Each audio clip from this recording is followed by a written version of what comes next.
campur Allah, bahkan Allah berbuat langsung, tidak melalui bantuan yang lain.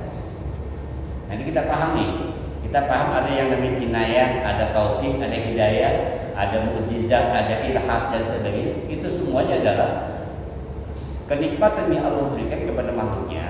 Ada yang melibatkan makhluk, ada yang tidak. Yang tidak melibatkan makhluk disebutnya inayah. Inayah. Ada juga yang dengan melibatkan makhluk, itu namanya sunatullah. Sunatullah itu apa? Misalkan kalau kita sakit minum obat sembuh, itu namanya sunatullah. Memang sudah ada kalau kita sakit minum obat sembuh. Jadi ada campur tangan lain, ada proses.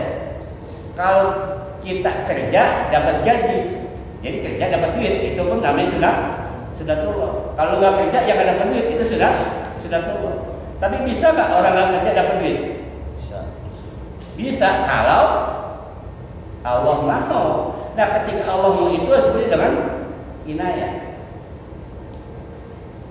Disebut dengan inayah. Nanti kita bahas lebih jauh masalah perbedaan inayah sama.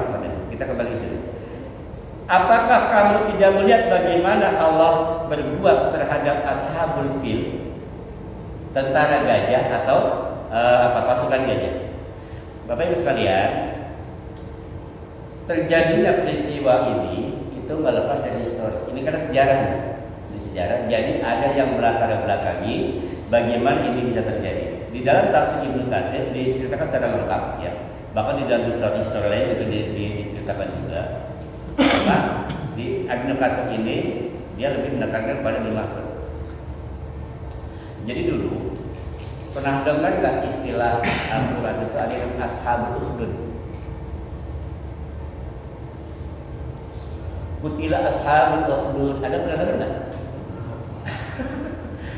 Baca Quran hakam baca Ramadan kelewat kan. Jadi ada gara-garanya berawal itu peristiwa ashabul ukhdud. Ashabul ukhdud itu adalah sebuah kaum di bangsa Yaman yang dibantai habis. Pada waktu itu sekitar ada 20.000 orang dibantai habis oleh kerajaan dunia waktu itu.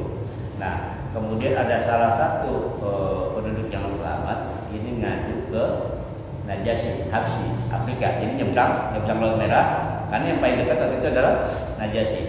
Nah, singkat cerita akhirnya Najasyi ini untuk mengalahkan kerajaan dunia ini dikirimlah pasukan itu puluhan ribu orang di bawah pimpinan dua jenderal. Yang pertama namanya Jenderal Abraha. Jadi Abraha itu bukan raja sebenarnya. Dia itu panglima perang. Ya. Abraha satu lagi namanya Ilyas. Jadi ada dua jenderal nih, Abraha dan Ilyas. Berangkat dari Afrika. Ini pasukan kulit hitam semua, orang-orang Afrika, orang-orang Negro sedang berangkat menyeberangi lautan menuju Jazirah Arab ke Yaman. Singkat cerita, menanglah di pasukan Najasyi, pasukan Habsyah. Setelah menang, terjadi konflik antara Abraha sama Ilyas. Siapa yang harus memimpin? Karena harus ada seorang raja.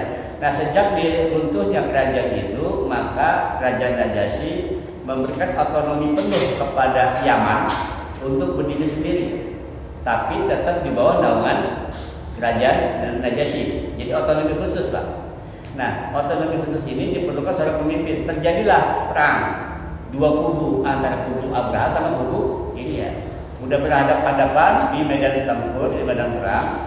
Akhirnya salah satu di antara keduanya ngomong, begini aja bang, kalau kita perang nanti pasukan kita pada mati, yang nggak berdosa jadi masalah, pada mati. Kan gini aja, kita tanding duel, yang menang jadi raja, gitu. Yang menang jadi raja. Untuk menghindari terjadinya pembunuhan, maka disepakati adakan duel antara Abraha sama Ilyas. Singkat cerita terjadilah duel dengan senjata yang luar biasa karena memang mereka orang-orang hebat semua. Saat itu Abraha hampir mati terbunuh. Sudah hampir masuk ke parit, dia punya hidung habis kesambar pedang, kemudian giginya sudah rontok, sudah hampir jatuh. Nah, tiba-tiba ketika mau dibunuh, Abraha punya budak melompat. ngebantuin Abraha, langsung si Ilyas dibunuh. Singkat cerita Ilyas mati, lalu naiklah Abraha menjadi penguasa. Jadi sebut Raja Abraha itu awalnya bukan dari Tuhan. Nah kemudian tersebarlah berita ini ke Raja Najasyi. Habsyi marah. Kenapa? Kok pada perang? Kenapa panglima saya dibunuh? Ya kan? Nah rencana Raja Habsyi ini akan kirim pasukan untuk menyerbu si Abraha karena dia akan memberontak melawan. Nah, kemudian Raja Abraha ini ngirim surat ke Najasyi. Kenapa? Karena Najasyi sumpah, saya akan menginjakkan kaki saya di Yaman, saya akan injakkan kaki saya di tanah Yaman, kemudian saya akan botakin, saya akan gundulin itu si Abraha sebagai bentuk hukuman, gitu kan, bentuk penghinaan. Lalu singkat cerita, si Abraha ngirim surat ke Najasyi, ya, sambil di dalamnya dilampirkanlah ada potongan rambut dia cukur sendiri rambutnya, kemudian diambil tanah Yaman, dimasukin ke dalam kotak, dikirimin ke Najasyi.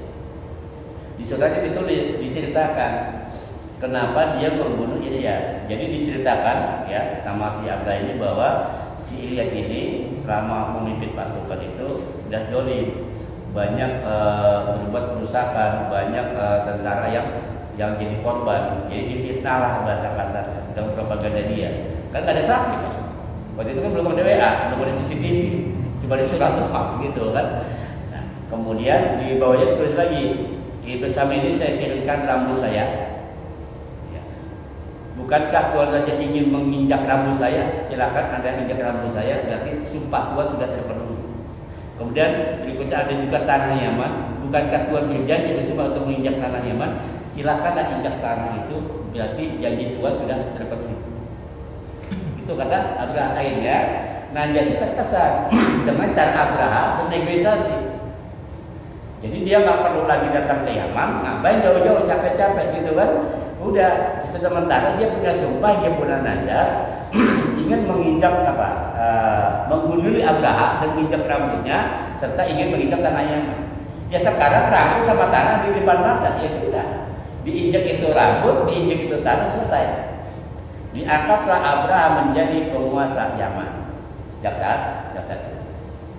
Nah kemudian di penutup surat ditulis, saya akan mendirikan gereja yang besar atau katedral yang cukup besar sebagai persembahan saya kepada Tuhan Raja. Nantinya seluruh penduduk Hijaz, Arab ya, kalau sekarang ya, Timur Tengah semuanya, dan seluruh penduduk yang ada di sekitar ini, saya akan suruh ibadah di gereja.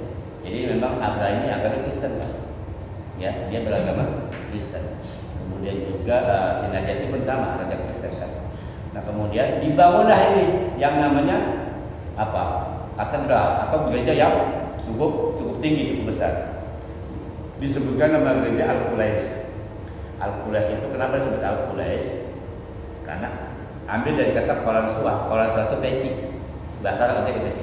Kenapa disebut Qulais? Jadi saking tingginya ini gereja, orang kalau udah ngaku di bawah itu peci jatuh.